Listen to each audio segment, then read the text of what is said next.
ചെയ്യുന്നു. കർത്താവെ, അങ്ങയുടെ വചനത്തിലേക്ക് നോക്കുമ്പോൾ ഞങ്ങളെ അങ്ങ് നയിക്കണമേ. ഞങ്ങൾക്ക് വേണ്ടത് ഞങ്ങൾക്ക് മനസ്സിലാക്കുവാനായിട്ട് വേണ്ട കൃപയും വിവേകവും ഞങ്ങൾക്ക് തരണമേ എന്ന് പ്രാർത്ഥിക്കുന്നു. മാനം മഹത്വം അങ്ങേക്ക് മാത്രം. യേശു ക്രിസ്തുവിന്റെ നാമത്തിൽ കൃപയുടെ കേൾക്കുമാറാകണമേ. ആമേൻ. റോമർക്ക് എഴുതിയ ലേഖനം 1-ാമത്തെ അധ്യായം. നമ്മള് 16-17 വാക്യങ്ങൾ വരെ നമ്മള് വായിച്ചു അല്ലെ? അപ്പോ റോമർക്ക് എഴുതിയ ലേഖനം 1-ാമത്തെ അധ്യായം 1 മുതൽ 16 വരെയുള്ള വാക്യങ്ങൾ, അത് ഈ ഒരു പ്രസ്താവനയായിട്ടാണ് അത് രേഖപ്പെടുത്തിയിരിക്കുന്നത്. അപ്പോസ്തലൻ പറയുന്ന ഒരു പ്രസ്താവനയാണ് അത്. ആ മുഴുവൻ 16 വാക്യങ്ങൾ വരെ ഒരു ആമുഖം എന്ന് വേണമെങ്കിൽ നമുക്കത് പറയാം. അപ്പോ ഈ 16-17 വാക്യങ്ങൾ സുവിശേഷത്തെ കുറിച്ച് എനിക്ക് ലജ്ജയില്ല, വിശ്വസിക്കുന്ന ഏവനും ആദ്യം യഹൂദനും പിന്നെ യവനനും അത് രക്ഷയ്ക്കായി ദൈവശക്തിയാകുന്നുവല്ലോ, അതിൽ ദൈവത്തിന്റെ നീതി വിശ്വാസം ഹേതുവായും വിശ്വാസത്തിനായിക്കൊണ്ടും വെളിപ്പെടുന്നു, നീതിമാൻ വിശ്വാസത്താൽ ജീവിക്കും എന്ന് എഴുതിയിരിക്കുന്നുവല്ലോ. ഇതാണ് നമ്മൾ കഴിഞ്ഞ ആഴ്ച നമ്മള് പരിശോധിച്ച വാക്യങ്ങൾ അല്ലെ? അപ്പൊ അവിടെ പറയുന്നത് കർത്താവിന്റെ നീതിയെ കണക്കാക്കുന്ന മാധ്യമം, നാണയമാണ് വിശ്വാസം. അത് നമ്മുടെ ജീവിതത്തിൽ പ്രായോഗികമാക്കുന്നത് കർത്താവിൽ നിന്നും. ഹലോ, ആരെങ്കിലും എന്തെങ്കിലും പറഞ്ഞു?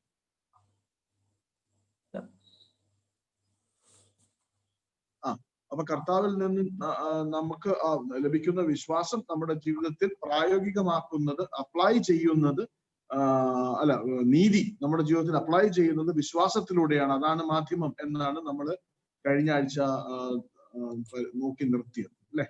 അപ്പൊ ഇന്ന് 1-ാമത്തെ അധ്യായം 18-ാമത്തെ വാക്യം മുതൽ നമുക്ക് പരിശോധിക്കാം. 1-ാമത്തെ അധ്യായം 18-ാമത്തെ വാക്യം മുതൽ ഇല്ലേ? ഇവിടെ ഒരു ലോകത്തിലെ മനുഷ്യർ അനുഭവിക്കുന്ന ഒരു വലിയ ധർമ്മ സങ്കടത്തെ കുറിച്ചിട്ടാണ് പറയുന്നത്. ഈ ലോകത്തിലെ എല്ലാ മനുഷ്യരും അനുഭവിക്കുന്ന ഒരു വലിയ ധർമ്മ സങ്കടം. ആ ധർമ്മ സങ്കടത്തെ കുറിച്ചിട്ടുള്ള വിപുലവും ശ്രദ്ധാപൂർവവുമായ ഒരു വിശകലനമാണ് നമുക്ക് ഈ ഭാഗത്തു നിന്നും നമുക്ക് കാണുവാൻ സാധിക്കും. ഇവിടം തൊട്ട് തുടങ്ങുകയാണ്. 1 മുതൽ 16 വരെയുള്ള ആ ഒരു ആമുഖം കഴിഞ്ഞ് 16, 17, 18-ാമത്തെ വാക്യം മുതൽ ഒരു ആമുഖം ഒരു പുതിയൊരു വിഭാഗമായിട്ട് തുടങ്ങുകയാണ്. ഒരു വലിയ ധർമ്മ സങ്കടത്തെ കുറിച്ച് പറഞ്ഞുകൊണ്ടാണ് അത് തുടങ്ങുന്നത്. ഇത് 3-ാമത്തെ അധ്യായം 20-ാമത്തെ വാക്യം വരെ ശരിക്കും നീളും. 1-ാമത്തെ അധ്യായം 18 മുതൽ 3-ാമത്തെ അധ്യായം 20-ാമത്തെ വാക്യം വരെ ഈ വലിയ ഒരു പോർഷൻ ഓഫ് ദ സ്ക്രിപ്ചർ ചർച്ച ചെയ്യുന്നത് ഒരു വലിയ ധർമ്മസങ്കടത്തെ കുറിച്ചാണ്.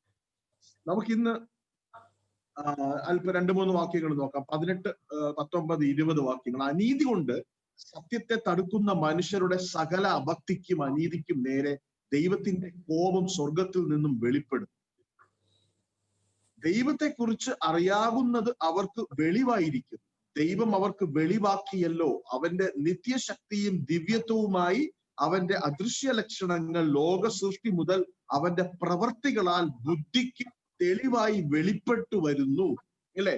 അവർക്ക് പ്രതിവാദമില്ലാതിരിക്കേണ്ടതിനു തന്നെ അല്ലേ? ഞാൻ പറഞ്ഞില്ലേ, ഈ 18-ാമത്തെ വാക്യത്തില് ഒരു വലിയ ധർമ്മ സങ്കടത്തെ കുറിച്ചിട്ടാണ്. എല്ലാ മനുഷ്യരും അനുഭവിക്കുന്ന ഒരു വലിയ ധർമ്മ സങ്കടത്തെ കുറിച്ച് പറഞ്ഞുകൊണ്ടാണ് ഇവിടെ തുടങ്ങുന്നത് ഇല്ലേ? അപ്പൊ ഇതിനു മുമ്പുള്ള വാക്യങ്ങളിൽ 1 മുതൽ 17 വരെയുള്ള വാക്യങ്ങളിൽ ഈ സുവിശേഷത്തിന്റെ ഹൃദയമായ യേശു ക്രിസ്തുവിനെ കുറിച്ചും ദൈവത്തിന്റെ പുത്രനെ കുറിച്ചും അതുപോലെ സുവിശേഷം വിശ്വസിച്ച് അങ്ങനെ വിശ്വസിക്കുന്ന വ്യക്തികൾക്ക് ലഭിക്കുന്ന ദൈവശക്തിയെ കുറിച്ചും ഒക്കെ അപ്പോസ്തലൻ പ്രഖ്യാപിച്ചു ഇല്ലേ? ദൈവത്തിന്റെ നീതിയെ കുറിച്ച് അപ്പോസ്തലൻ പറഞ്ഞു അല്ലെ? നമുക്ക് നേടിയെടുക്കുവാൻ സാധിക്കാത്ത എന്നാൽ സമ്മാനമായി ലഭിക്കുന്ന ആ ഒരു വിശ്വാസത്തെ കുറിച്ച് നമ്മളോട് പറഞ്ഞു ഇല്ലേ? അതേക്കുറിച്ചൊക്കെ പറഞ്ഞിട്ട് ആ 18-ാമത്തെ വാക്യം മുതൽ ഒരു വലിയ ധർമ്മസങ്കടത്തെ കുറിച്ച്. എന്താണ് ഈ വലിയ ധർമ്മസങ്കടം? സകല ലോകവും സകല മനുഷ്യരും ഈ അനുഭവിക്കുന്ന ഈ ധർമ്മസങ്കടം ദൈവത്തിന്റെ ക്രോധമാണ് എന്നാണ് ഇവിടെ പറയുന്നത് ഇല്ലേ? 18-ാമത്തെ വാക്യം മുതൽ നമുക്ക് കാണുവാൻ സാധിക്കും. ദൈവ ക്രോധത്തെ കുറിച്ചിട്ടാണ് ഇത് സംസാരിക്കുന്നത്, അല്ലെ? അപ്പൊ ഈ കത്തില് ആദ്യമായിട്ടാണ് ഒരു നെഗറ്റീവായിട്ടൊരു കാര്യം ഇവിടെ കുറിച്ചിരിക്കുന്നത്. ഇത്രയും നേരം എല്ലാം പോസിറ്റീവായിട്ടുള്ള കാര്യം, എല്ലാം സന്തോഷമുള്ള കാര്യങ്ങളാണ് പറഞ്ഞു വന്നത്. എന്നാൽ ഈ 18-ാമത്തെ വാക്യം മുതൽ നെഗറ്റീവായിട്ട് ഒരു സംഭവം കുറിച്ചിരിക്കുന്നത് നമുക്ക് കാണുവാൻ സാധിക്കും.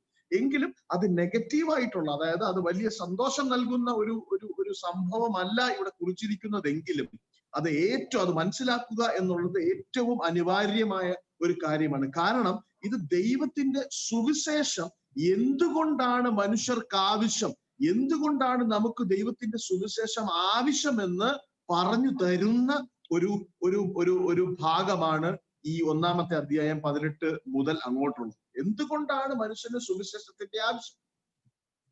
സുവിശേഷത്തിന്റെ ആവശ്യം ഇന്നതുകൊണ്ടാണ്. എന്തുകൊണ്ട്? മനുഷ്യൻ ഒരു വലിയ ധർമ്മസങ്കടത്തിൽ ആയിരിക്കുകയാണ്. എന്താണ് ആ വലിയ ധർമ്മസങ്കടം? ദൈവ ക്രോധം, ദൈവത്തിന്റെ കോപം, ഇല്ലേ? ദൈവത്തിന്റെ സുവിശേഷം മനുഷ്യർക്ക് ആവശ്യമായത് നാം ദൈവത്തിന്റെ കോപത്തിന്, ദൈവത്തിന്റെ ക്രോധത്തിന് അവകാശികളായത് കൊണ്ടാണ് എന്നാണ് വേദപുസ്തകം നമ്മളെ പഠിപ്പിക്കുന്നത്. അപ്പൊ ഇതിനെക്കുറിച്ച് നമ്മൾ നന്നായി മനസ്സിലാക്കേണ്ടതും ഇതിനെക്കുറിച്ച് നമ്മൾ നന്നായി അറിയേണ്ടതും. ദൈവക്രോധം എന്ന് കേൾക്കുമ്പോൾ നാം എന്താണ് വിചാരിക്കുന്നത്? എന്താണ് നമ്മുടെ മനസ്സിലേക്ക് വരുന്ന ചിന്ത, ഒരു ചിത്രം? ദൈവക്രോധം എന്ന് പറയുമ്പോൾ പലപ്പോഴും നമ്മുടെ മനസ്സിൽ ഇനിയും വരാനിരിക്കുന്ന ഒരു സംഭവമായിട്ടാണ് നമ്മൾ കാണുന്നത്. ഇനി വരാൻ പോകും, അല്ലെ? മരണത്തെ തുടർന്ന് സംഭവിക്കുവാൻ പോകുന്ന ഒന്നായി, ഇല്ലേ? ദൈവത്തിന്റെ ന്യായവിധി ഉണ്ടാകുമ്പോൾ സംഭവിക്കുന്ന ഒന്നായിട്ടാണ് പലപ്പോഴും നമ്മൾ ദൈവത്തിന്റെ ക്രോധത്തെ കുറിച്ച് നമ്മൾ ചിന്തിക്കുമ്പോൾ നമ്മുടെ മനസ്സിലേക്ക് വരുന്ന ആ ഒരു ചിത്രം.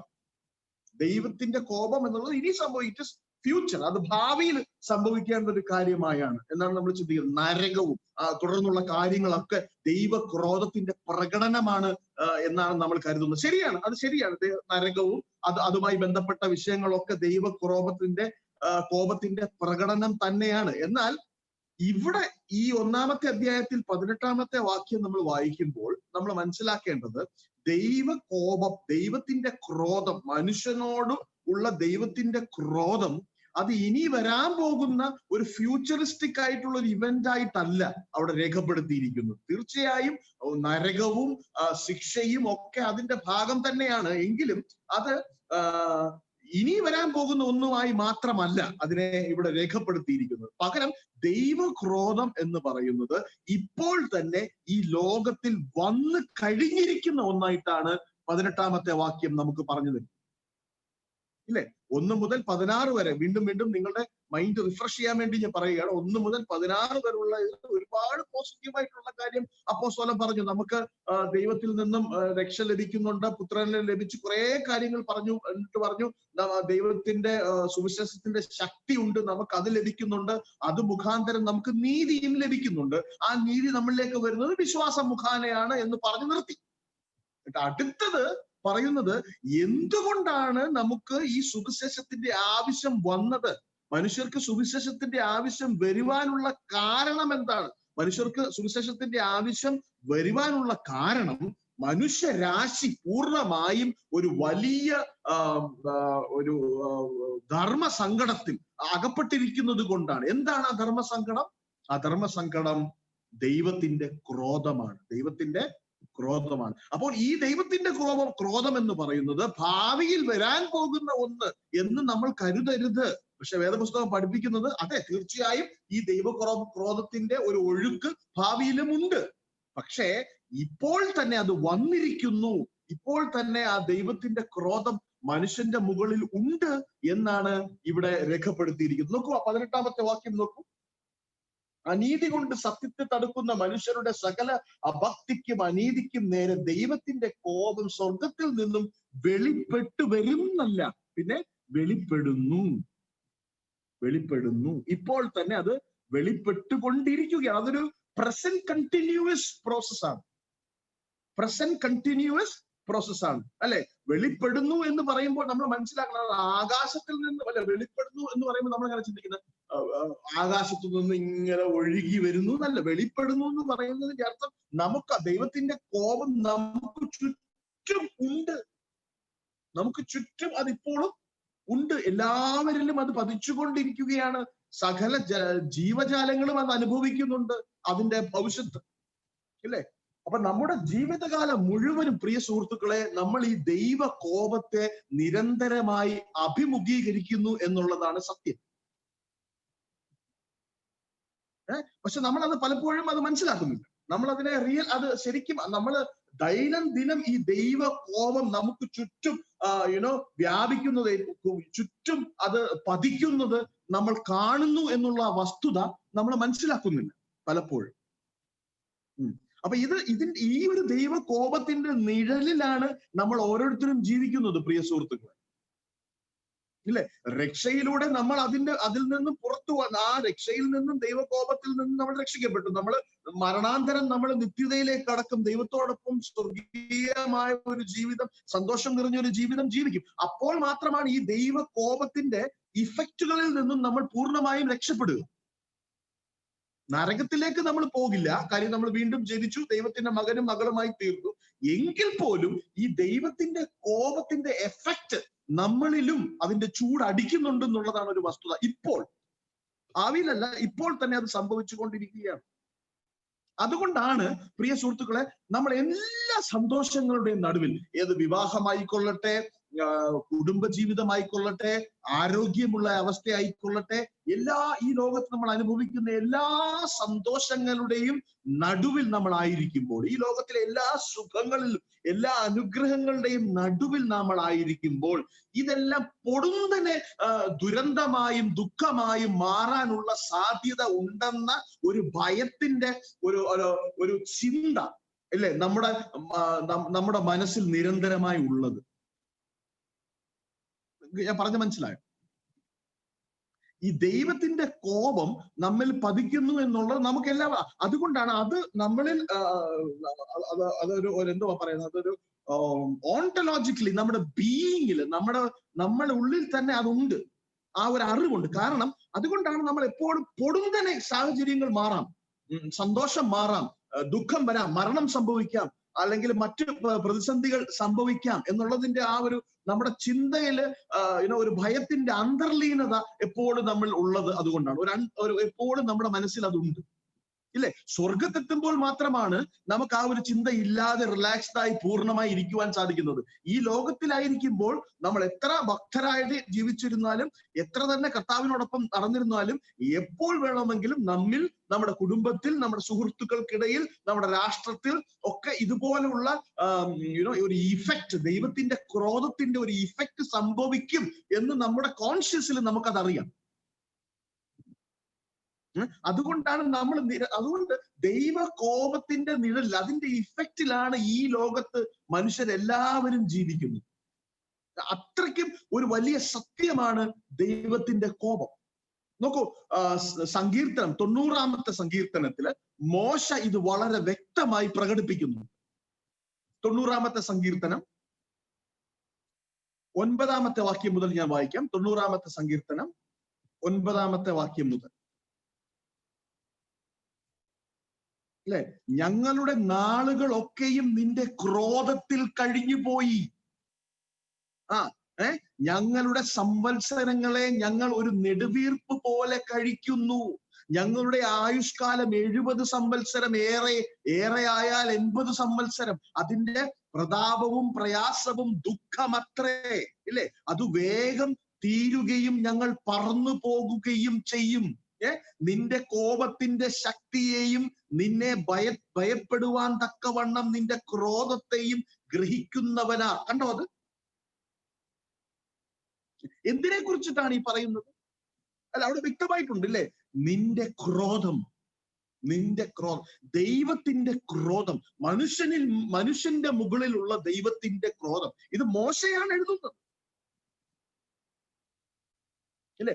അതിന്റെ നിഴലിലാണ് നമ്മൾ ഈ ലോക ജീവിതം നമ്മൾ കഴിച്ചു തീർക്കുന്നത്, ഇല്ലേ? ജീവിതം ഒരു ദിവസം തീരുമെന്ന ഉറപ്പ്, അതിന്റെ ദുഃഖം, അതിന്റെ ദുരന്തം, ഇതെല്ലാം ദൈവ ക്രോധം, സ്വർഗത്തിൽ നിന്ന് വെളിപ്പെട്ടു വരുന്നു എന്ന് പൗലോസ് ഇവിടെ പറയുന്നതിന്റെ ഭാഗമാണ്. മനസ്സിലായോ? ഇല്ലേ? അപ്പൊ ആരും ദൈവകോപത്തിൽ നിന്ന് രക്ഷിക്കപ്പെടുന്നില്ല. ദൈവത്തിന്റെ കോപത്തിന്റെ ഇഫക്റ്റ് തീർച്ചയായും നിത്യത നമ്മൾ ദൈവത്തോടൊപ്പം വസിക്കും എന്നുള്ളത് സത്യമാണ്. അങ്ങനെ നമ്മൾ രക്ഷിക്കപ്പെടുന്നു എന്നുള്ളതും സത്യമാണ്. ഒരു വ്യക്തി രക്ഷിക്കപ്പെടുക എന്ന് പറയുന്നത് എന്തിൽ നിന്നാണ്? ഞാൻ കുട്ടികളെയൊക്കെ വിളിച്ചു ചോദിക്കുന്ന ഒരു ചോദ്യമാണ് ഇപ്പൊ, നിങ്ങൾ രക്ഷിക്കപ്പെട്ടിട്ടുണ്ട്? അതെ. അപ്പൊ നിങ്ങൾ എന്തിൽ നിന്നാണ് രക്ഷിക്കപ്പെട്ടത്? ഇല്ലേ? പിള്ളേർ പറയും ചീത്ത മനുഷ്യരിൽ നിന്ന്, ചീത്ത കൂട്ടുകെട്ടിൽ നിന്ന്, സാത്താനിൽ നിന്ന് എന്നൊക്കെ പറയുന്നുണ്ട്. പക്ഷെ അതാണോ സത്യം? അതല്ല. പിന്നെ നമ്മൾ എന്തിൽ നിന്നാണ് രക്ഷിക്കപ്പെടുന്നത്? ദൈവത്തിന്റെ കോപത്തിൽ നിന്നും, ദൈവത്തിന്റെ ക്രോധത്തിൽ നിന്നുമാണ് നമ്മൾ രക്ഷിക്കപ്പെടുന്നത്. എങ്കിൽ പോലും ആ നിത്യതയിലേക്ക് നമ്മൾ, നിത്യനാശത്തിലേക്ക് നമ്മൾ പോകണ്ട എങ്കിൽ പോലും ഈ ലോക ജീവിതം, ഈ ലോകത്തിലെ ജീവിതം ആ ദൈവത്തിന്റെ ക്രോധത്തിന്റെ ഇഫക്റ്റ്, ദൈവക്രോധത്തിന്റെ ഇഫക്റ്റ് വളരെ ശക്തമായി നമുക്ക് കാണുവാൻ സാധിക്കും. ഇല്ലേ? അതിന്റെ ചൂട് നമ്മൾ ഇങ്ങനെ അടിക്കുന്നു. അല്ലേ? അതാണ് അപ്പോസ്തലൻ ഇവിടെ പറയുന്നത്. ഇല്ലേ? 18-ാമത്തെ വാക്യത്തിൽ എന്താണ്? ഈ കോപം വെളിപ്പെട്ടിരിക്കുകയാണ്. ദൈവത്തിന് വരാൻ പോകുന്ന ഒന്ന് മാത്രമല്ല, അതിപ്പോഴേ സംഭവിച്ചിരിക്കുന്നു.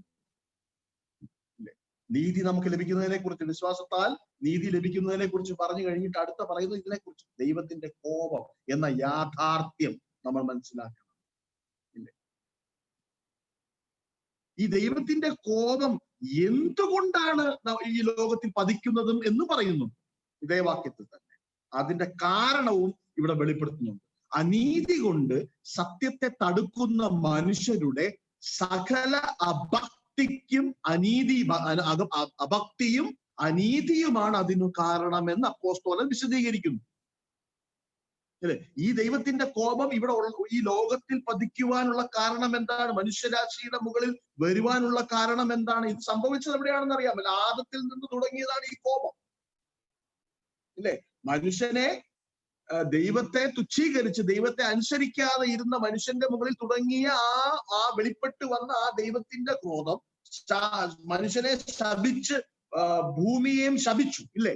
അങ്ങനെ ശപിച്ച ആ ദൈവത്തിന്റെ ക്രോധം ഇന്നും മനുഷ്യരിൽ വെളിപ്പെട്ട് വന്നുകൊണ്ടിരിക്കുകയാണ്. ഇന്നും അത് ഭാവിയിൽ ഒഴുകും, പൊട്ടി ഒഴുകും. ഇല്ലേ? അത് എന്തുകൊണ്ടാണ്?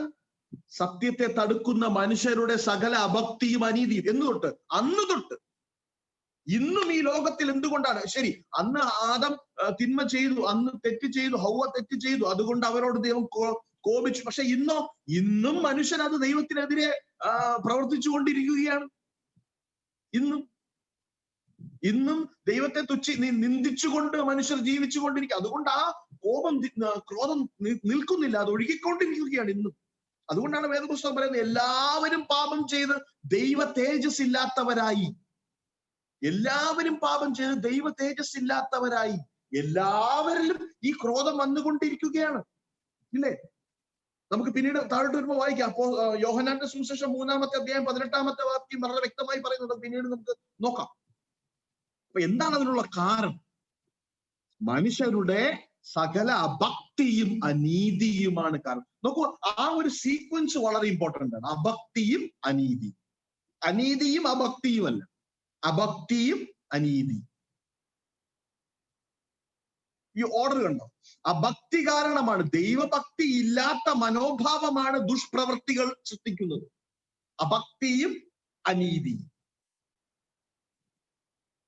അഭക്തിയാണ് അനീതിക്ക് കാരണം. അഭക്തിയാണ് അനീതിക്ക് കാരണം. ഭക്തിയില്ലായ്മയാണ് അനീതിക്ക് കാരണം.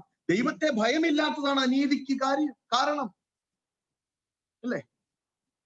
അപ്പൊ വേദപുസ്തകം പറയുന്നത് അന്ന് ആദത്തിന്റെ കാലം മുതൽ ഉണ്ടായ ആ ക്രോധം ഇന്നും ആ ക്രോധം നമ്മിൽ വന്ന് പതിച്ചുകൊണ്ട് ഈ ലോകത്തിന്റെ മുകളിൽ പതിച്ചുകൊണ്ടിരിക്കുകയാണ്. അപ്പോഴും ദൈവം ലോകത്തെ സ്നേഹിക്കുന്നുണ്ട്. ഇല്ലേ? ദൈവം ലോകത്തെ എത്രത്തോളം സ്നേഹിച്ചു. For God so loved the world.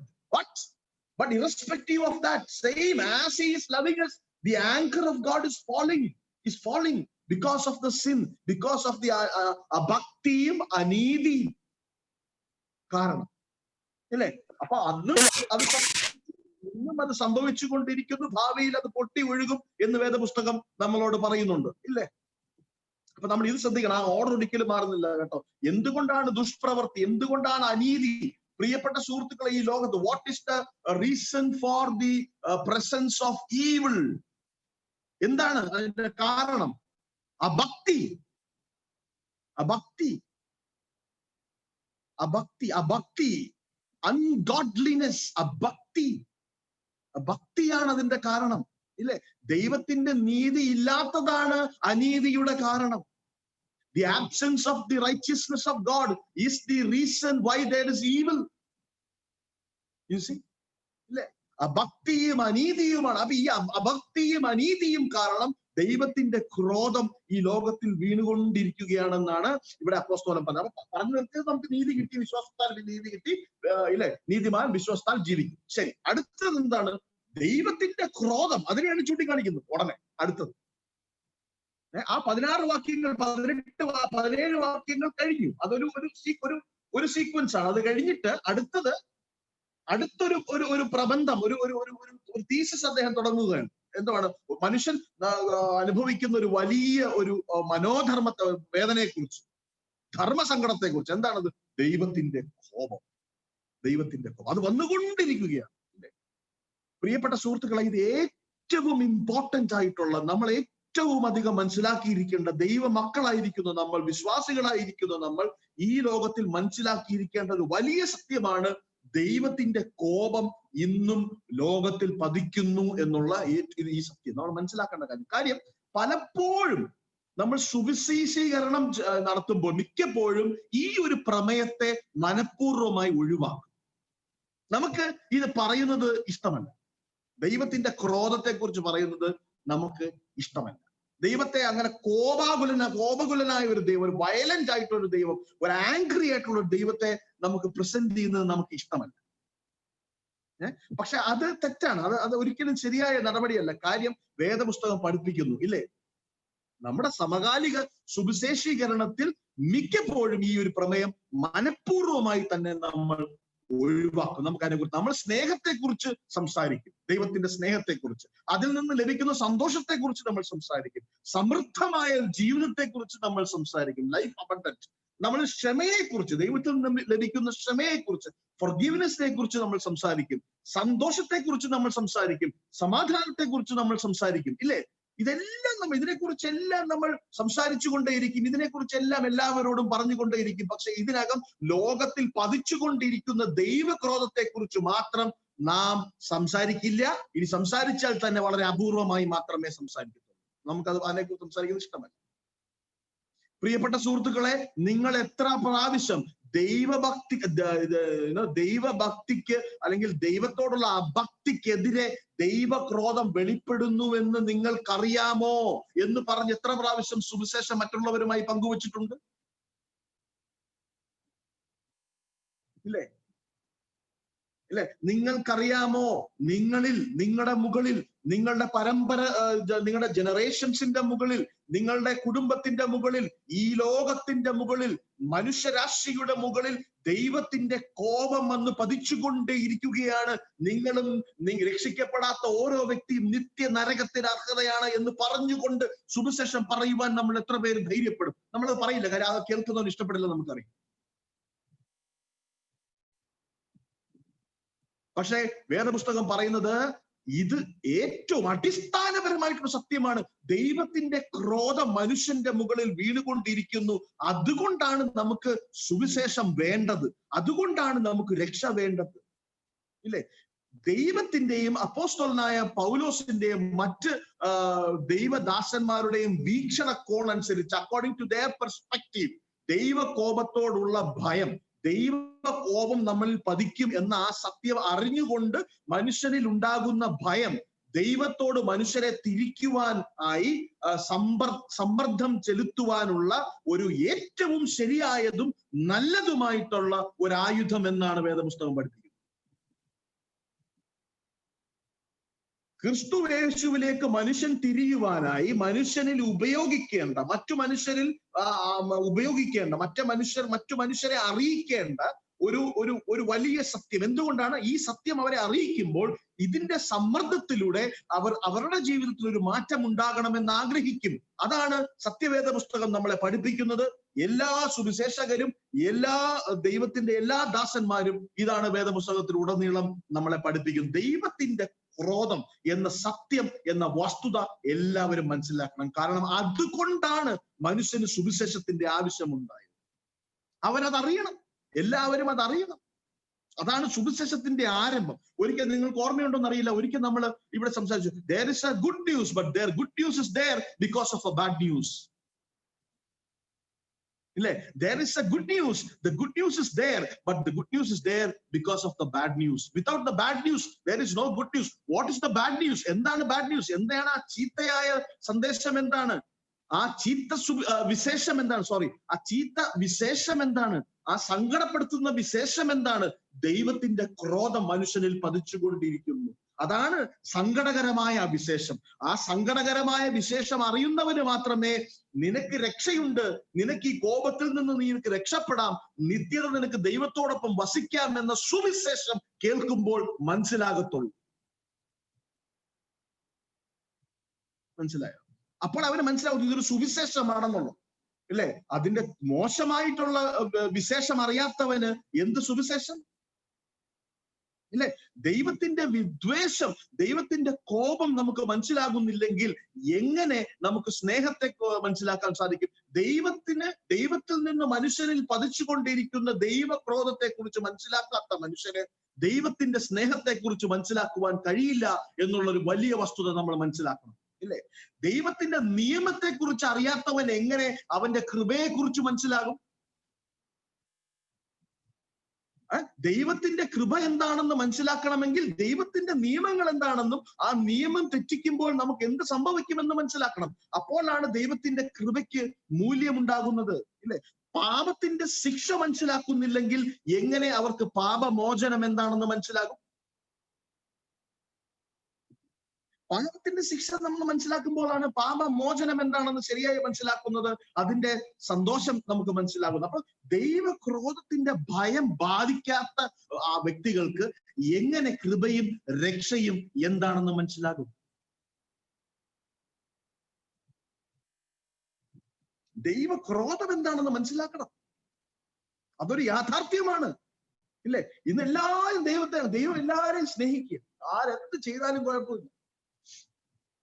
പക്ഷെ സത്യവേദ പുസ്തകം പഠിപ്പിക്കുന്നത് എന്താണ്? ദൈവത്തിന്റെ വചനം പഠിപ്പിക്കുന്നത് എന്താണ്? ദൈവത്തിന്റെ കോപം മനുഷ്യന്റെ മുകളിൽ വീണുകൊണ്ടേയിരിക്കുന്നു. ഇല്ലേ? നീതിമാൻ വിശ്വാസത്താൽ ജീവിക്കും എന്ന് പറഞ്ഞിട്ട് അപ്പോസ്തലൻ അടുത്തത് ഈ നീതിമാൻ മനസ്സിലാക്കുവാനായി, ഈ ലോകം മനസ്സിലാക്കുവാനായി ചൂണ്ടിക്കാണിക്കുന്നത് ദൈവത്തിന്റെ ക്രോധം ഈ ലോകത്തിൽ വന്നുകൊണ്ടിരിക്കുന്നു എന്ന വലിയ സത്യമാണ്, വലിയൊരു സത്യം. നമ്മൾ വളരെ ഗുരുതരമായ ഒരു അപകടത്തിലാണ് എന്ന് മനസ്സിലാക്കണം. ഈ ലോകം വളരെ ഗുരുതരമായ ഒരു അപകടത്തിലാണ്. ആ ഒരു അപകടം എന്താണെന്ന് മനസ്സിലാക്കുമ്പോൾ മാത്രമേ അവന് അപകടത്തിൽ നിന്ന് രക്ഷപ്പെടുവാൻ ആഗ്രഹമുണ്ടാകത്തുള്ളൂ. ഇല്ലേ? ആ അപകടം എന്താണെന്ന് മനസ്സിലാക്കാത്തവൻ അതിൽ നിന്ന് രക്ഷപ്പെടുവാൻ ആഗ്രഹമുണ്ടാകത്തില്ല. പ്രിയ സുഹൃത്തുക്കളെ, നമ്മള് പലപ്പോഴും ദൈവത്തിന്റെ കോപത്തെ കുറിച്ച് നമ്മൾ പഠിക്കുവാനോ മനസ്സിലാക്കുവാനോ പരിശ്രമിക്കുന്നില്ല. എന്നാൽ അത് ഏറ്റവും വലിയൊരു സത്യമാണ്. അത് നമ്മൾ മനസ്സിലാക്കണം. അതൊരു യാഥാർത്ഥ്യമാണ്. ദൈവത്തിന്റെ കോപം മനുഷ്യനിൽ വീണുകൊണ്ടിരിക്കുന്നു. ഞാനും നിങ്ങളും സ്നേഹിക്കുന്ന എത്ര പ്രിയപ്പെട്ട വ്യക്തി ആയിക്കോട്ടെ, മകനായിക്കോട്ടെ, മകളായിക്കോട്ടെ, ഭാര്യ ആയിക്കോട്ടെ, ഭർത്താവായിക്കൊള്ളട്ടെ, സുഹൃത്തായിക്കൊള്ളട്ടെ, ബന്ധുവായിക്കൊള്ളട്ടെ, ആരുമായിക്കൊള്ളട്ടെ, ആ വ്യക്തി യേശു ക്രിസ്തുവിനെ രക്ഷകനായി സ്വീകരിച്ച് ആ വ്യക്തിയുടെ ജീവിതത്തിൽ ഒരു പുതുക്കം പ്രാപിച്ചിട്ടില്ല എങ്കിൽ, ആ കർത്താവിന്റെ രക്ഷ തന്റെ ജീവിതത്തിൽ അനുഭവമാക്കിയിട്ടില്ല എങ്കിൽ, ആ വ്യക്തിയിൽ ദൈവത്തിന്റെ ക്രോധം ദൈനംദിനം വീണുകൊണ്ടേയിരിക്കുന്നു എന്നാണ് വേദപുസ്തകം നമ്മളെ പഠിപ്പിക്കുന്നത്. ഇല്ലേ? നമ്മള് ദൈവക്രോധത്തെ കുറിച്ച് പ്രസംഗിച്ചാൽ, ദൈവക്രോധത്തെ കുറിച്ച് മറ്റൊരാളോട് പറഞ്ഞാൽ അവർ അസ്വസ്ഥരാകും, അവർക്ക് ഇഷ്ടമല്ല. എന്തിനാണ് ഇതിനെക്കുറിച്ച് പറയുന്നത്? അത് ദൈവത്തിന്റെ സ്നേഹത്തെ കുറിച്ച് പറയൂ. ദൈവത്തിന്റെ ഇല്ല, നമ്മൾ 4 പ്രാവശ്യം, പ്രിയ സുഹൃത്തുക്കളെ, നിങ്ങൾ തന്നെ എവിടെങ്കിലും 4 പ്രാവശ്യം ഒരേ വേദിയിൽ ഒരേ സ്ഥലത്ത് 4 പ്രാവശ്യം നിങ്ങൾ ദൈവത്തിന്റെ ക്രോധത്തെ കുറിച്ച് പറഞ്ഞു എന്ന് വെച്ചു. 5ാമത്തെ പ്രാവശ്യം നിങ്ങൾ അതിനെക്കുറിച്ച് പറയുമ്പോൾ ആളുകൾ നിങ്ങളോട് ചോദിക്കും, എന്തിനാണ് സഹോദരി, എന്തിനാണ് സഹോദര നിങ്ങൾ എപ്പോഴും ദൈവ ക്രോധത്തെ കുറിച്ച് സംസാരിക്കുന്നതെന്ന് നിങ്ങളോട് ചോദിക്കും. എന്നാൽ അതേ വേദിയിൽ നിങ്ങൾ 1000 വട്ടം നിങ്ങൾ ദൈവത്തിന്റെ സ്നേഹത്തെക്കുറിച്ചും ദൈവത്തിന്റെ ക്ഷമയെക്കുറിച്ചും ദൈവത്തിൽ നിന്ന് ലഭിക്കുന്ന അനുഗ്രഹങ്ങളെ കുറിച്ചും നിങ്ങൾ പ്രസംഗിച്ചു എന്ന് വെച്ചോ, ആരും നിങ്ങളോട് ചോദിക്കില്ല, എന്തുകൊണ്ടാണ് സഹോദര നിങ്ങൾ എപ്പോഴും ദൈവസ്നേഹത്തെ കുറിച്ച് പ്രസംഗിക്കുന്നത്? എന്തുകൊണ്ടാണ് സഹോദര നിങ്ങൾ എപ്പോഴും അനുഗ്രഹങ്ങളെ കുറിച്ച് പ്രസംഗിക്കുന്നത്? എന്തുകൊണ്ടാണ് സഹോദരി നിങ്ങൾ എപ്പോഴും ദൈവത്തിൽ നിന്ന് ലഭിക്കുന്ന നല്ലതിനെ കുറിച്ച് ആരും ചോദിക്കില്ല. കാര്യം എന്താണ്? എല്ലാവർക്കും അതാണ് കേൾക്കേണ്ടത്. അതാണ് കേൾക്കുന്നത്. നിങ്ങൾക്ക് അത് കിട്ടും, ഇത് കിട്ടും, സൗഖ്യം കിട്ടും, എല്ലാം കിട്ടും, ഒന്നും അറിയണ്ട. ദൈവം നിങ്ങളെ സ്നേഹിക്കുന്നു, സ്നേഹിക്കുന്നു, സ്നേഹിക്കുന്നു. പ്രിയ സുഹൃത്തുക്കളെ, ദൈവം സ്നേഹിക്കുന്നു, അത് സത്യം തന്നെയാണ്. എന്നാൽ ദൈവത്തിന്റെ ക്രോധവും ഈ ലോകത്ത് വന്നു. ആ ക്രോധം എന്താണെന്ന് മനസ്സിലാക്കാതെ നമുക്ക് ദൈവത്തിന്റെ സ്നേഹത്തെ മനസ്സിലാക്കുവാൻ നമുക്ക് സാധിക്കും, ഇല്ലേ? ദൈവം എങ്ങനെ കോപിക്കും? എങ്ങനെ ഇത്രയും നല്ല ദൈവം എങ്ങനെ കോപിക്കും? എങ്ങനെ ഇത്രയും നല്ലവനായ ദൈവം നിങ്ങളോട് ദേഷ്യപ്പെടും എന്നാണ് ചോദ്യം, മറു ചോദ്യം. അതിനവന് കഴിയില്ല എന്നാ പറയുന്നത്. ദൈവം God is love, God is love. അപ്പൊ ഈ സ്നേഹമാകുന്ന ദൈവത്തിന് ഇതുപോലെ ക്രോധം അവനിൽ നിന്ന് പൊഴിക്കുവാൻ കഴിയില്ല എന്ന് തർക്കിക്കും ആളുകൾ, ഇല്ലേ? പക്ഷെ ഇങ്ങനെ പലരും ചിന്തിക്കുന്നതിന്റെ കാരണം അവർക്ക് ദൈവത്തെ മനസ്സിലാകാത്തത് കൊണ്ടാണ്, ദൈവവചനം മനസ്സിലാക്കാത്തത് കൊണ്ടാണ്, ഇല്ലേ? നോക്കൂ, ദൈവത്തിന്റെ സ്വഭാവ വിശേഷങ്ങളിൽ, ദൈവത്തിന്റെ ഗുണവിശേഷങ്ങളിൽ എപ്പോഴും ഒരു സന്തുലിത ഉണ്ട്. There is always there is a balance. എപ്പോഴും ഒരു സന്തുലിത അവസ്ഥ എപ്പോഴും ഉണ്ട്, അതെപ്പോഴും ബാലൻസ്ഡ്, ഇല്ലേ? ഒരു വശത്ത് ദൈവം സ്നേഹത്തിൽ തികഞ്ഞവനാണെങ്കിൽ മറുവശത്ത് അവൻ കോപത്തിലും ഒരുപോലെ തികഞ്ഞവനാണ്. There is a balance. ഒരു ഭാഗത്ത് ദൈവം സ്നേഹത്തിൽ തികഞ്ഞവനാണെങ്കിൽ മറ്റൊരു വശത്ത് അവൻ തികച്ചും അവന്റെ കോപത്തിലും ഒരുപോലെ തികഞ്ഞവനാണ്, ഇല്ലേ? അവൻ പൂർണ്ണമായും നമ്മളെ സ്നേഹിക്കുന്നത് പോലെ തന്നെ അവന് നമ്മെ പൂർണ്ണമായും വെറുക്കുവാനും സാധിക്കും. ഇതൊരു സത്യമാണ്, ഒരു വസ്തുതയാണ്. സത്യവേദ പുസ്തകം പഠിപ്പിക്കുന്ന ഒരു സത്യമാണിത്. നമുക്കത് അവഗണിക്കുവാൻ സാധിക്കില്ല, അത് മനസ്സിലാക്കണം. ഈ ഒരു കോപമാണ് സുവിശേഷത്തിന്റെ കാരണം. അതുകൊണ്ടാണ് നമ്മൾ രക്ഷയിലേക്ക് പോകുന്നതെന്ന് വേദപുസ്തകം പഠിക്കുന്നു. അതുകൊണ്ടാണ് നീതിമാൻ വിശ്വാസത്താൽ രക്ഷിക്കപ്പെടുന്നത് എന്ന് അപ്പോസ്തലൻ നമ്മളെ ചൂണ്ടിക്കാണിക്കുക. എബ്രായരുടെ ലേഖനം 1-ാമത്തെ അധ്യായം 9-ാമത്തെ വാക്യം നോക്കുക. എബ്രായരുടെ ലേഖനം 1-ാമത്തെ അധ്യായം 9-ാമത്തെ വാക്യം. എബ്രായരുടെ ലേഖനം 1-ാമത്തെ അധ്യായം 9-ാമത്തെ വാക്യം. നീ നീതിയെ ഇഷ്ടപ്പെടുകയും ദുഷ്ടതയെ ദ്വേഷിക്കുകയും ചെയ്യുകയാൽ ദൈവമേ. കണ്ടോ? നീ നീതിയെ ഇഷ്ടപ്പെടുകയും അതുപോലെ തന്നെ ദുഷ്ടതയെ ദ്വേഷിക്കുകയും ചെയ്തിരിക്കയാൽ ദൈവമേ, നിന്റെ ദൈവം നിന്റെ കൂട്ടുകാരിൽ പരമമായി നിന്നെ ആനന്ദ തൈലം കൊണ്ട് അഭിഷേകം ചെയ്തിരിക്കുന്നു. യേശുവിനെ കുറിച്ച് പറയുന്നു. യേശുവിന്റെ ഒരു ക്യാരക്ടറാണ് ഏത്? നീ നീതിയെ ഇഷ്ടപ്പെടുകയും ദുഷ്ടതയെ ദ്വേഷിക്കുകയും ചെയ്യും. അത് യേശു ക്രിസ്തുവിന്റെ, ഇല്ലേ? വെറുതെയാണോ ചാട്ടവാറും കൊണ്ട് അതിനകത്ത് കയറി അടിച്ചത് ആളുകളെ? ദൈവത്തിന്റെ സ്വഭാവത്തിൽ തികഞ്ഞ സന്തുലിതാവസ്ഥ ഉണ്ട് എന്നുള്ളത് നമ്മൾ മനസ്സിലാക്കണം. There is a balance.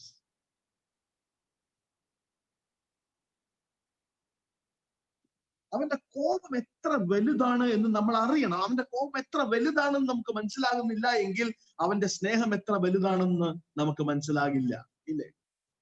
ഇല്ലേ? എത്ര നമ്മൾ അത് നമുക്ക് കാണുവാൻ ഇഷ്ടമല്ല, ദൈവത്തിന്റെ കോപം നമുക്ക് കാണണ്ട, ദൈവത്തിന്റെ കോപത്തെ കുറിച്ച് നമ്മൾ പറയണ്ടെന്ന് എത്ര നമ്മൾ ബലം പിടിച്ചിട്ടും കാര്യമില്ല.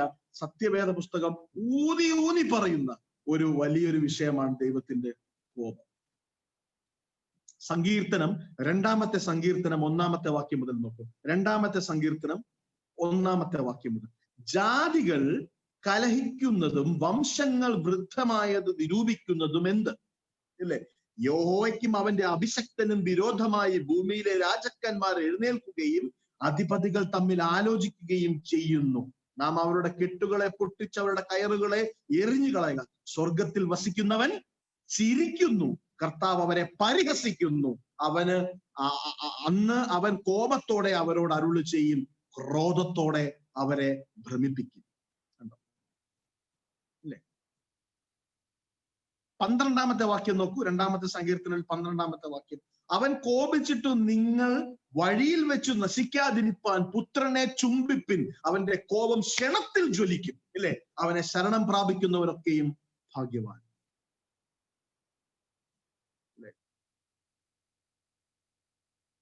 ദൈവത്തിന്റെ ക്രോധം എന്ന് പറയുന്നത് ഒരു യാഥാർത്ഥ്യമാണ് പ്രിയ സുഹൃത്ത്.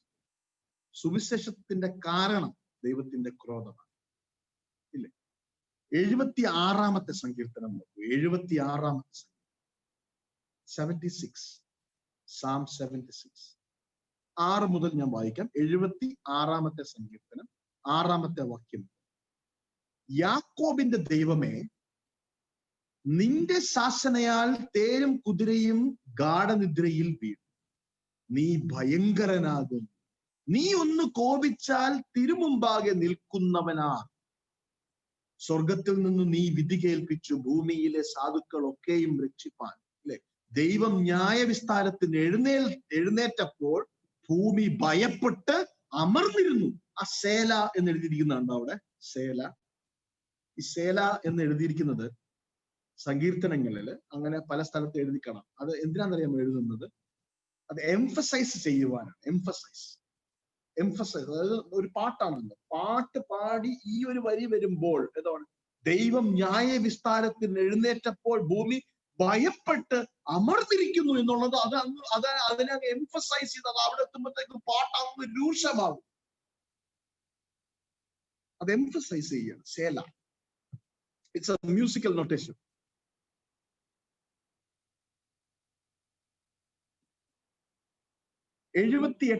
സങ്കീർത്തനം 49 വാക്യം. ഇപ്പൊ നമ്മൾ വായിച്ച 76. 78 സങ്കീർത്തനം 49 വാക്യം മുതൽ ഞാൻ വായിക്കാം. അവൻ അവരുടെ കന്നുകാലികളെ കാൽമെഴുക്കും അവരുടെ ആട്ടിൻകൂട്ടങ്ങളെ ഇടിത്തിയും കലിയേൽപ്പിച്ചു. ഇല്ലെ? ഇടിത്തിക്കും ഏൽപ്പിച്ചു. അവൻ അവരുടെ ഇടയിൽ തന്റെ കോപാഗ്നിയും ക്രോധവും രോഷവും കഷ്ടവും അയച്ചു. അനർദ്ധദൂതന്മാരുടെ ഒരു ഗണത്തെ തന്നെ, അല്ലെ, അവൻ തന്റെ കോപത്തിനൊരു പാത ഒരുക്കി. അവരുടെ പ്രാണനെ മരണത്തിൽ നിന്ന് വിടുവിക്കാതെ അവരുടെ ജീവനെ മഹാമാരിക്ക് ഏൽപ്പിച്ചു കൊടുത്തു. അല്ലെ? അവൻ മിസ്രൈമിലെ എല്ലാ കടിഞ്ഞൂലിനെയും, അല്ലെ, ഹാം കൂടാരങ്ങളിലുള്ളവരുടെ വീര്യത്തിന്റെ പ്രഥമ ഫലത്തെയും സംഹരിച്ചു. ദൈവത്തിന്റെ ക്രോധത്തെ കുറിച്ച് വേദപുസ്തകം പറയുന്നതാണ് ഇതെല്ലാം.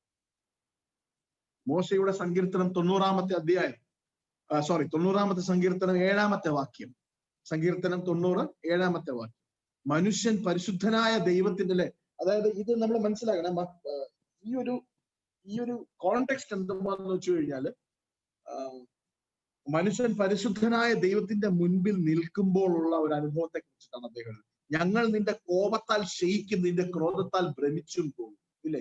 നീ ഞങ്ങളുടെ അകൃത്യങ്ങളെ നിന്റെ മുൻപിലും ഞങ്ങളുടെ രഹസ്യഭാവങ്ങളെ നിന്റെ മുഖപ്രകാശത്തിലും വെച്ചിരിക്കുന്നു. എന്തൊരു വാക്യാണ്! നീ ഞങ്ങളുടെ അകൃത്യങ്ങളെ നിന്റെ മുൻപിലും ഞങ്ങളുടെ രഹസ്യഭാവങ്ങളെ നിന്റെ മുഖപ്രകാശത്തിലും വെച്ചിരിക്കുന്നു. ഞങ്ങളുടെ നാളുകളൊക്കെയും നിന്റെ ക്രോധത്തിൽ കഴിഞ്ഞു പോയി. അല്ലെ? നമ്മൾ നേരത്തെ വായിച്ചു, ഞങ്ങളുടെ സംവത്സരങ്ങൾ ഞങ്ങൾ ഒരു നെടുവീർപ്പ് പോലെ കഴിക്കും. ദൈവത്തിന്റെ ക്രോധത്തെ കുറിച്ച് സത്യവേദ പുസ്തകം പഴയ നിയമത്തിൽ പഠിപ്പിക്കുന്നതാണ് നമ്മൾ വായിക്കുന്നത്. യെശയ്യാവിന്റെ പുസ്തകം 9 അധ്യായം 19 വാക്യം. പ്രവാചകന്മാര് ഈ ക്രോധത്തെ കുറിച്ച് പറയുന്നുണ്ട്. യെശയ്യാവ് 9:19, ഇരമ്യാവ് 7:20, എഹെസ്കിയേൽ 7:19. ഇതെല്ലാം ദൈവത്തിന്റെ ക്രോധത്തെ കുറിച്ച് പറയുന്ന വാക്യങ്ങൾ, പ്രവാചകന്മാർ പറയുന്ന വാക്യങ്ങൾ. ഇല്ലേ? ഇതൊക്കെ കുറച്ച് പാസേജസ് ആണ്. ഇതുപോലെ ഒത്തിരി പാരസ്യങ്ങൾ വേദപുസ്തകത്തിൽ നിറയെ ഈ ദൈവത്തിന്റെ ക്രോധത്തെ കുറിച്ച് ഒത്തിരി വാക്യങ്ങൾ ഉള്ളതായി നമുക്ക് കാണുവാൻ സാധിക്കും. പഴയ നിയമത്തില് അതിനെക്കുറിച്ച് കണ്ടമാനം നമുക്ക് വായിക്കുവാൻ സാധിക്കും. ഈ ക്രോധത്തെ കുറിച്ച് കണ്ടമാനം വായിക്കാൻ സാധിക്കും ഇല്ലേ? എങ്ങനെയാണ് ദൈവം മനുഷ്യന്റെ മുകളിൽ പ്രളയം കൊണ്ടുവന്നത്? ദൈവത്തിന്റെ ക്രോധം കൊണ്ടാണ് ഇല്ലേ? എങ്ങനെയാണ് ബാബേലിന്റെ ആ ടവർ തള്ളിയിട്ടത്? ദൈവത്തിന്റെ ക്രോധം കൊണ്ടാണ്. സോദോമിനെയും ഗൊമോറയെയും കത്തിച്ചു കളഞ്ഞത് എങ്ങനെയാണ്? ദൈവത്തിന്റെ ക്രോധം കൊണ്ടാണ് ഇല്ലേ? മിസ്രൈമികളുടെ മുകളിൽ ദൈവം കൊണ്ടുവന്ന കഷ്ടം, അത് ദൈവത്തിന്റെ ക്രോധം കൊണ്ടാണ് ഇല്ലേ? നാദാബിന്റെ മുകളിൽ ദൈവത്തിന്റെ ക്രോധം വരുന്നത് നമുക്ക് കാണുവാൻ സാധിക്കും ഇല്ലേ? അഹറോനെയും മിറിയത്തെയും അബിമലക്കിനെയും ഒക്കെ ദൈവം വിറപ്പിച്ചു. ശൗലിനെയും സെനാശെർബിനെയും ഒക്കെ വിറപ്പിച്ചതായി നമുക്ക് കാണുവാൻ സാധിക്കും. കണ്ടമാനം വാക്യങ്ങൾ മാത്രമല്ല, ഇൻസ്റ്റൻസസ് വേദപുസ്തകത്തിൽ നമുക്ക് കാണുവാൻ സാധിക്കും. ആക്കനെ എറിഞ്ഞു കൊന്നത് നമുക്ക് കാണാം. ഇതെല്ലാം ദൈവത്തിന്റെ കോപത്തിന്റെ റിയാക്ഷൻസ് ആണെന്നുള്ളത് നമ്മൾ മനസ്സിലാക്കണം ഇല്ലേ? അപ്പൊ നമ്മൾ പറയും ഇതെല്ലാം പഴയ നിയമമല്ലേ, ഇതെല്ലാം പഴയ നിയമമല്ലേ. പുതിയ നിയമത്തിലെ God is always love, love, love, love ഇല്ലേ? യോഹന്നാന്റെ സുവിശേഷം 3-ാമത്തെ അധ്യായം നമുക്ക് ഏറ്റവും ഇഷ്ടമുള്ള ഒരു എല്ലാവരും കാണാപ്പാഠം പഠിച്ചു വെച്ചേക്കുന്ന, ലോകത്തുള്ള ആളുകൾ അവിശ്വാസികൾക്ക് പോലും അറിയാവുന്ന ഒരു വാക്യമാണ് ഇല്ലേ? യോഹന്നാന്റെ സുവിശേഷം 3-ാമത്തെ അധ്യായം നോക്കും, 18-ാമത്തെ വാക്യം ഒന്ന് വായിക്കാം ഇല്ലേ? പുത്രനിൽ 16 ഏവനും നശിച്ചു പോകാൻ നിത്യജീവൻ പ്രാപിക്കേണ്ടതിന് ദൈവം അവനെ നൽകുവാൻ തക്കവണ്ണം ലോകത്തെ സ്നേഹിച്ചു. ദൈവം 18 നോക്കും, അവനിൽ വിശ്വസിക്കുന്നവന് ന്യായവിധിയില്ല, വിശ്വസിക്കാത്തവന് ദൈവത്തിന്റെ ഏകജാതനായ പുത്രന്റെ നാമത്തിൽ വിശ്വസിക്കാകയാൽ ന്യായവിധി വന്നു കഴിഞ്ഞു. കണ്ടോ? ദൈവത്തിന്റെ ക്രോധത്തിന്റെ ഒരു ഇഫക്റ്റ് ആണത് ഇല്ലേ? വന്നു കഴിഞ്ഞു.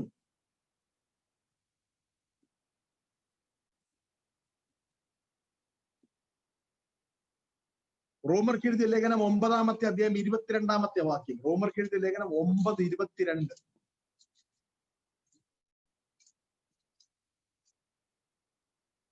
എന്താണ് പറയുന്നത്? എന്നാൽ ദൈവം തന്റെ കോപം കാണിപ്പാനും ശക്തി വെളിപ്പെടുത്തുവാനും യഹൂദന്മാരിൽ നിന്ന് മാത്രമല്ല ജാതികളിൽ നിന്നും വിളിച്ചു തേജസ്സിനായി മുന്നൊരുക്കിയ കരുണാപാത്രങ്ങളായ നമ്മൾ തന്റെ തേജസ്സിന്റെ ധനം വെളിപ്പെടുത്തുവാനും ഇച്ഛിച്ചിട്ട് നാശയോഗ്യമായ കോപപാത്രങ്ങളെ വളരെ ദീർഘക്ഷമയോടെ സഹിച്ചുവെങ്കിൽ എന്ത്? അവിടെയും ദൈവത്തിന്റെ കോപത്തെ കുറിച്ചിട്ടാണ്, ക്രോധത്തെ കുറിച്ചിട്ടാണ് പറയുന്നത്. റോമർക്ക് എഴുതിയ ലേഖനം 9-ാമത്തെ അധ്യായം 22-ാമത്തെ വാക്യം ഇല്ലേ? എഫേസ്യർക്ക് എഴുതിയ ലേഖനം 5-ാമത്തെ അധ്യായം 6-ാമത്തെ വാക്യം. എഫേസ്യർക്ക് എഴുതിയ ലേഖനം 5-ാമത്തെ അധ്യായം 6-ാം വാക്യം.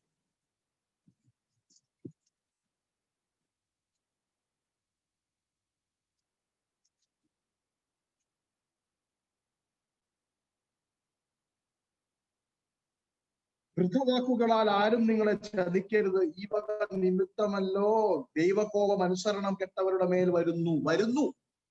വന്നതല്ല, വരുന്നു. It is again A present continuous word അല്ലെ? പ്രസന്റ് കണ്ടിന്യൂസ് ആണ് അവിടുത്തെ ഗ്രാമർ. വരുന്നു. കൊളോസ്യർക്ക് എഴുതിയ ലേഖനം 3-ാമത്തെ അധ്യായം, 2 തെസ്സലോനിയർക്ക് എഴുതിയ ലേഖനം 1-ാമത്തെ അധ്യായം, ഇതിലെല്ലാം ദൈവത്തിന്റെ കോപത്തെ കുറിച്ച് വീണ്ടും വീണ്ടും വീണ്ടും വീണ്ടും എടുത്തെടുത്ത് പറയുന്നു ഇല്ലേ? ഈ ലോകത്തിൽ ജനിച്ച സകല മനുഷ്യരും ദൈവ കോപത്തിന്റെ മക്കളാണ്. വേദപുസ്തകം അങ്ങനെ പഠിപ്പിക്കുന്നു അല്ലെ? ഈ ലോകത്തിൽ ജനിച്ച സകല മനുഷ്യരും ദൈവകോപത്തിന്റെ ഇരകളാണ്. ദൈവകോപം അത്രയ്ക്ക് ജ്വലിച്ചു കത്തുകയാണ് അല്ലെ? എല്ലാവരും ആത്മീയരായി മരിച്ചവരാണ് ഇല്ലേ? നമ്മളെല്ലാവരും ഇതിനകം ശിക്ഷിക്കപ്പെട്ടു. നമ്മുടെ ശിക്ഷ ഓൾറെഡി തീരുമാനിച്ചു കഴിഞ്ഞു. രക്ഷിക്കപ്പെടാത്തവന്റെ മുകളിൽ എന്താണ് അവന്റെ മുകളിൽ? രക്ഷിക്കപ്പെടുന്നവന്റെ മുകളിൽ എന്താണ് വരേണ്ടത്? രക്ഷിക്കപ്പെടാത്തവന്റെ മുകളിൽ എന്താണ് വരേണ്ടതെന്ന് ഓൾറെഡി തീരുമാനിച്ചു. ആര് രക്ഷിക്കപ്പെടും, ആര് രക്ഷിക്കപ്പെടത്തില്ല എന്നല്ല, പക്ഷെ രക്ഷിക്കപ്പെടുന്നവന്റെ മുകളിൽ എന്ത് വരും, രക്ഷിക്കപ്പെടാത്തവന്റെ മുകളിൽ എന്ത് വരും എന്ന് നേരത്തെ തീരുമാനിച്ചിരിക്കുകയാണ്. രക്ഷിക്കപ്പെടാത്തവന്റെ മുകളിൽ ദൈവത്തിന്റെ ശിക്ഷ, ദൈവത്തിന്റെ കോപം ഉരുകി ഒഴുകും എന്നാണ് വേദപുസ്തകം പഠിപ്പിക്കുന്നത്. ശിക്ഷ ഇതിനു മുമ്പേ പാസ്സാക്കി കഴിഞ്ഞു. എന്താണ് ശിക്ഷ എന്നുള്ളത് തീരുമാനിച്ചു കഴിഞ്ഞു. മനുഷ്യവംശം മുഴുവനും ഈ ശിക്ഷയ്ക്ക് യോഗ്യരായി നിൽക്കുകയാണ്. അതാണ് ദൈവത്തിന്റെ കോപം. അത്രയ്ക്കും പവർഫുൾ ആണ് ഇല്ലേ? പ്രിയ സുഹൃത്തുക്കളെ, റോമർക്ക് എഴുതിയ ലേഖനം 1-ാമത്തെ അധ്യായം 18-ാമത്തെ വാക്യത്തിൽ നമ്മൾ വായിക്കുന്നത് ഇങ്ങനെയാണ്. 18-ാമത്തെ വാക്യം അവസാനിക്കുന്നത് എങ്ങനെയാണെന്ന് ഓർമ്മയുണ്ടല്ലോ. 17 പറയുന്നത് ദൈവത്തിന്റെ നീതിക്കായി നമ്മളെ അല്ലെ, നീതിമാൻ വിശ്വാസത്താൽ ജീവിക്കും. വിശ്വാസത്തിലൂടെയാണ് നമ്മുടെ ദൈവത്തിന്റെ നീതി നമുക്ക് ലഭിക്കുന്നത്. ശരി, അത് പറഞ്ഞു കഴിഞ്ഞിട്ട് എങ്ങനെയാണ്, എന്താണ് സുവിശേഷത്തിന്റെ കാരണം, എന്തുകൊണ്ടാണ് സുവിശേഷം ഉണ്ടാകേണ്ടത്, എന്തുകൊണ്ടാണ് സുവിശേഷം നമുക്ക് നൽകിയതെന്നതിന്റെ പ്രധാന കാരണം ഇവിടെ അപ്പോസ്തലൻ 18-ാമത്തെ വാക്യത്തിൽ പറഞ്ഞുകൊണ്ട് പുതിയ ഒരു വലിയ വിഷയത്തിലേക്ക് കടക്കണം. 3-ാമത്തെ അധ്യായം 20-ാമത്തെ വാക്യം വരെ അതുണ്ടാവും.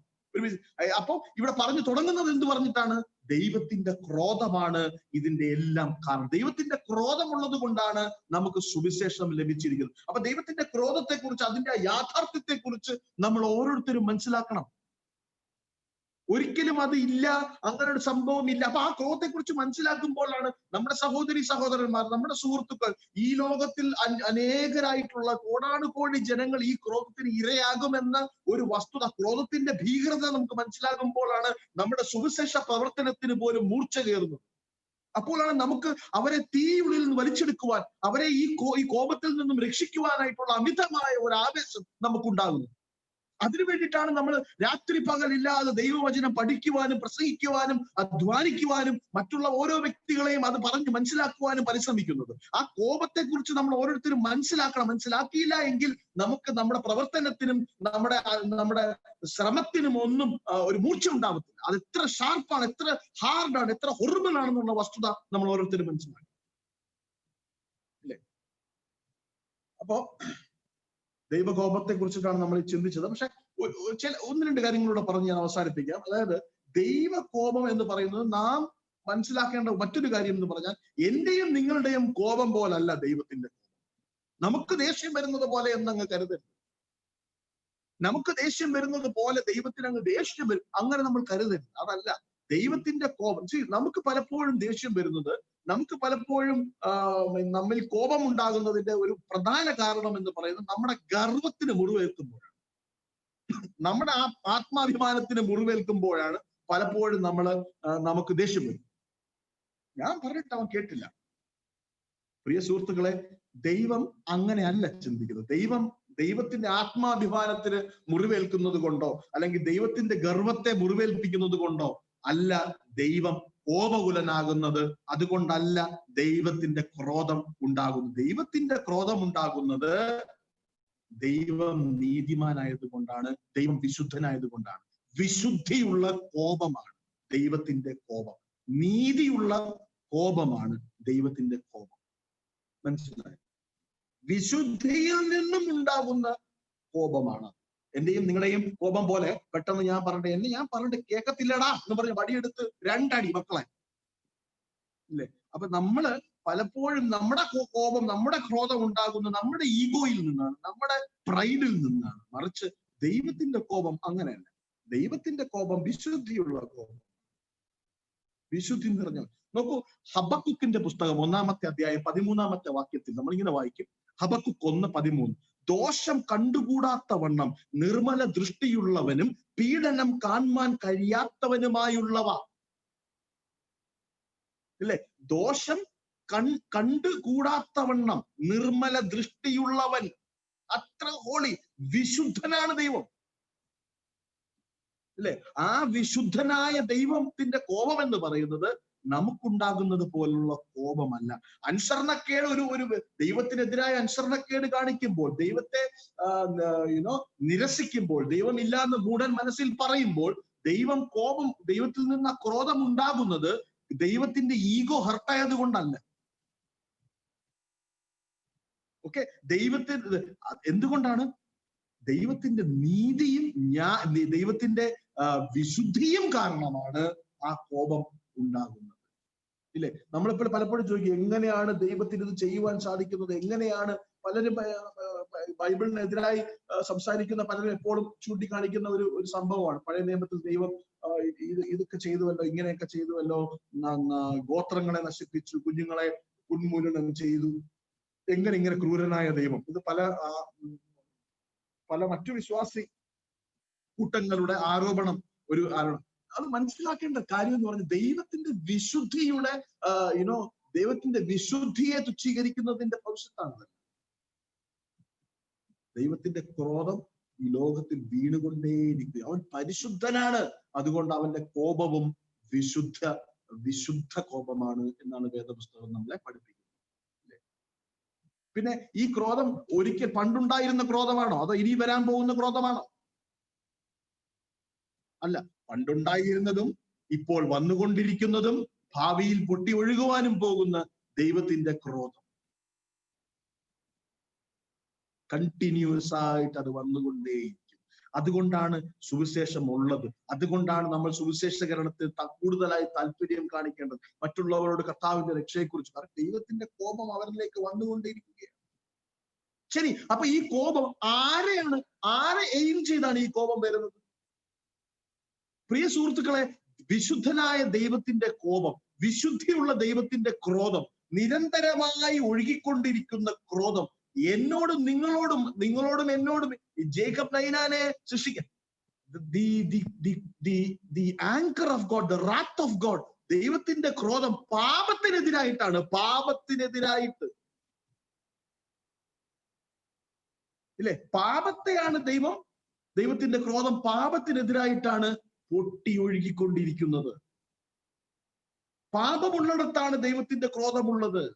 പ്രിയ സുഹൃത്തുക്കളെ, എന്തുകൊണ്ടാണ് നമ്മൾ നിരന്തരമായി രക്ഷിക്കപ്പെട്ട ജനമായിട്ട് പോലും ദൈവത്തിന്റെ ക്രോധത്തിന്റെ ഇഫക്റ്റുകൾ നമ്മുടെ കുടുംബത്തിലും നമ്മുടെ നാട്ടിലും ചുറ്റുപാടിലും ഒക്കെ നമ്മൾ കാണേണ്ടി വരുന്നത് എന്തുകൊണ്ടാണ്? രക്ഷിക്കപ്പെട്ടു എന്നത് ശരിയാണ്. രക്ഷിക്കപ്പെടുമ്പോൾ നമ്മൾ പാപത്തിന്റെ ശക്തിയിൽ നിന്നും നമ്മൾ രക്ഷിക്കപ്പെടുന്നുണ്ട്. പക്ഷെ പാപത്തിന്റെ സാന്നിധ്യത്തിൽ നിന്നും നമ്മൾ രക്ഷിക്കപ്പെടുന്നില്ല. പാപത്തിന്റെ ശക്തിയിൽ നിന്ന് നമ്മൾ രക്ഷിക്കപ്പെടുന്നുണ്ട്. പാപത്തിനും സാത്താനും നമ്മളെ തളച്ചിടുവാൻ സാധിക്കില്ല. കാര്യം കർത്താവിന്റെ രക്ഷ നമ്മുടെ ജീവിതത്തിൽ അനുഭവമായി കഴിഞ്ഞു. നമ്മിലുള്ളവൻ ലോകത്തുള്ളവനേക്കാളും ശക്തൻ. അതുകൊണ്ട് പാപം വരുമ്പോൾ, പ്രലോഭനങ്ങൾ വരുമ്പോൾ, പലതരത്തിലുള്ള പരീക്ഷണങ്ങൾ വരുമ്പോൾ അത് അതിജീവിക്കുവാൻ നമുക്ക് സാധിക്കും. പക്ഷെ പാപമില്ലാത്തൊരിടത്ത് ജീവിക്കുവാൻ നമുക്ക് സാധിക്കില്ല. നമ്മൾ ഈ ലോകത്തിന്റെ ഏത് കോണിൽ പോയിരുന്നാലും പാപത്തിന്റെ സാന്നിധ്യം അവിടെ ഉണ്ടാകും. ഇല്ലേ? കാട്ടിനകത്ത് മലയ്ക്കുള്ളിലും ഗുഹകളിലും വസിച്ചത് കൊണ്ട് കാര്യമായില്ല. അപ്പോഴും അവന്റെ മനസ്സിൽ പാപം ജനിച്ചുകൊണ്ടേയിരിക്കും. പാപം നിരന്തരമായി അവന്റെ കതകിൽ, അവന്റെ ഹൃദയത്തിന്റെ കവാടത്തിൽ കൊട്ടി വിളിച്ചുകൊണ്ടേയിരിക്കും. ഇല്ലേ? അനേകരാണ്. നമ്മുടെ ചരിത്രം, ക്രിസ്തീയ ചരിത്രം എടുത്ത് പഠിച്ചാൽ അനേകരാണ് ഇതിൽ നിന്ന് രക്ഷപ്പെടുവാനായി ലിറ്ററലി കൈ വെട്ടിക്കളഞ്ഞതും കണ്ണു ചൂഴ്ന്നു കളഞ്ഞവരും സർവ്വവും ഉപേക്ഷിച്ച് കാടുകളിലും മലകളിലും പോയി ജീവിച്ചവരും ഒക്കെ ഉണ്ട്. പക്ഷെ അവിടെ ഒന്നും അവർക്ക് പാപത്തിന്റെ സാന്നിധ്യത്തിൽ നിന്നും രക്ഷപ്പെടുവാൻ സാധിക്കില്ല. പാപത്തിന്റെ ശക്തിയിൽ നിന്നും കർത്താവ് നമ്മളെ രക്ഷിച്ചു. നരകത്തിന്റെ ശക്തിയിൽ നിന്നും കർത്താവ് നമ്മളെ രക്ഷിച്ചു. പിശാചിന്റെ ശക്തിയിൽ നിന്നും കർത്താവ് നമ്മളെ രക്ഷിച്ചു. പക്ഷെ പാപത്തിന്റെ സാന്നിധ്യത്തിലാണ് നമ്മൾ ഈ ലോകത്ത് വസിക്കുന്നത്. ഇതിന്റെ സാന്നിധ്യത്തിൽ നമ്മൾ രക്ഷപ്പെടുന്നത് നമുക്ക് കർത്താവ് വന്ന് നമ്മളെ ഉൾപ്രേക്ഷണത്തിലൂടെ നമ്മൾ കർത്താവിനോട് ചേരുമ്പോഴോ, അല്ലെങ്കിൽ നമ്മൾ മരണാന്തരം കർത്താവിനോട് ചേരുമ്പോഴോ മാത്രമേ ഈ പാപത്തിന്റെ സാന്നിധ്യത്തിൽ നിന്ന് നമുക്ക് രക്ഷപ്പെടുവാൻ സാധിക്കത്തുള്ളൂ. പക്ഷേ ഈ ലോകത്തുള്ള കാലം, നമ്മുടെ ചുറ്റും പാപമുള്ള കാലം, ദൈവത്തിന്റെ ക്രോധം വന്നുകൊണ്ടേയിരിക്കുന്നത് കാണുവാൻ ഞാനും നിങ്ങളും ബാധ്യസ്ഥരാണ്. നമ്മൾ കാണേണ്ടി വരും. അപ്പൊ ദൈവത്തിന്റെ ക്രോധം എന്ന സത്യത്തെക്കുറിച്ച് പറഞ്ഞുകൊണ്ട് അപ്പോസ്തലൻ 1-ാമത്തെ അധ്യായം 18-ാമത്തെ വാക്യത്തിൽ പുതിയ ഒരു ലൈൻ ഓഫ് തിങ്കിങ് തുടങ്ങിയിട്ടുണ്ട്. നമുക്ക് വീണ്ടും വരുന്ന ആഴ്ചകളിൽ അത് പരിശോധിക്കാം, അതിനെക്കുറിച്ച് ചിന്തിക്കാം. പ്രാർത്ഥിക്കാം. സ്വർഗ്ഗസ്ഥനായ കർത്താവേ,